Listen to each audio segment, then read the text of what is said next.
नमस्कार, मैं हूं आपके साथ कृष्णा बिस्ट और आप देख रहे हैं जनसत्ता फटाफट। चलिए नजर डालते हैं आज की बड़ी खबरों पर। दिल्ली एनसीआर की हवा बेहद जहरीली होती जा रही है। हालात ऐसे हो गए हैं कि लोगों को सांस लेने में काफी परेशानी हो रही है। दिल्ली के कई इलाकों में एयर क्वालिटी 400 के पार पहुंच चुकी है। हवा की लगातार बिगड़ती हुई स्थिति के बाद CAQSM ने 15 नवंबर यानी आज से ग्रेडेड रिस्पांस एक्शन प्लान के तीसरे चरण को लागू किया है। भारत में सोने चांदी के दाम में पिछले कुछ दिनों से लगातार गिरावट जारी है। आज यानी 15 नवंबर को सोने के दाम एक महीने के सबसे निचले स्तर पर पहुंच गए हैं। बता दें कि स्पॉट गोल्ड के प्राइम में 2559.39 प्रति आउंस पर 0.6% की गिरावट हुई है। भारत की बात करें तो 24 कैरेट 10 ग्राम गोल्ड का भाव आज यानी 15 नवंबर को 74,240 रुपये है, जबकि 1 ग्राम सोने का भाव 7,424 रुपये है। वहीं 22 कैरेट 10 ग्राम गोल्ड का भाव 68,053 रुपये है। वहीं 18 कैरेट 10 ग्राम गोल्ड का भाव 55,680 रुपये है। जाति सूचक शब्दों को लेकर होने वाले विवाद पर अब राजस्थान हाईकोर्ट का एक बड़ा फैसला आया है। हाईकोर्ट की जोधपुर बेंच ने कई शब्दों को लेकर फैसला दिया है कि अगर कोई इस तरह के शब्द बोलता है तो उसे SC/ST एक्ट के तहत दोषी नहीं माना जा सकेगा।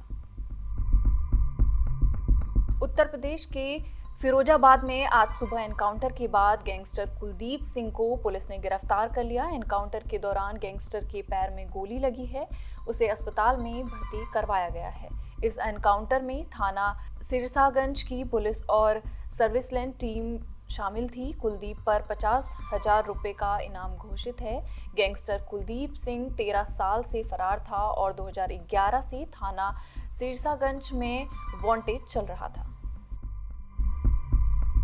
केंद्र सरकार ने केरल के वायनाड में हुई लैंडस्लाइड को राष्ट्रीय आपदा घोषित करने से इनकार कर दिया है। केंद्र ने केरल को सूचित किया कि 30 जुलाई को वायनाड में हुए भूस्खलन को राष्ट्रीय आपदा घोषित नहीं किया जा सकता।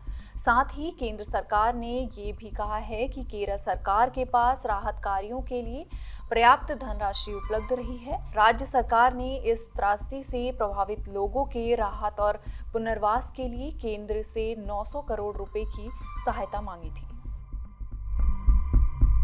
केंद्रीय मंत्री शोभा करंदलाजे ने गुरुवार को कोची के मुनबम क्षेत्र का दौरा किया। इसके बाद उन्होंने वक्फ बोर्ड के दावों को लेकर टिप्पणी की। उन्होंने दावा करते हुए कहा कि एक शक्तिशाली भूमाफिया झूठे वक्फ दावों का इस्तेमाल करके किसानों और गरीबों से जमीन हड़पने की कोशिश कर रहा है। इतना ही नहीं, उन्होंने कहा कि भूमाफिया लैंड जिहाद कर रहा है। पंजाबी सिंगर और एक्टर दिलजीत दोसांझ इन दिनों अपने म्यूजिक कॉन्सर्ट दिल्लुमिनाटी टूर को लेकर लाइमलाइट में बने हुए हैं। हाल ही में उनके कुछ शो दिल्ली जयपुर में हुए, जहां लोगों की खूब भीड़ देखने को मिली और उन्होंने शो को खूब एंजॉय भी किया।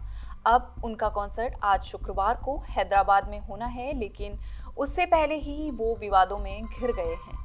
दरअसल दिलजीत दोसांझ के कॉन्सर्ट शुरू होने से पहले ही अब तेलंगाना सरकार ने उन्हें नोटिस भेज दिया है। इस नोटिस में सिंगर को शराब, ड्रग और हिंसा को बढ़ावा देने वाले गाने ना गाने का निर्देश दिया गया है। बता दें कि ये नोटिस चंडीगढ़ के एक निवासी द्वारा पंजाबी भाषा के प्रचार की वकालत करने वाली शिकायत के बाद भेजा गया है। इसी तरह की देश दुनिया की खबरों के साथ जुड़े रहने के लिए देखते रहिए जनसत्ता।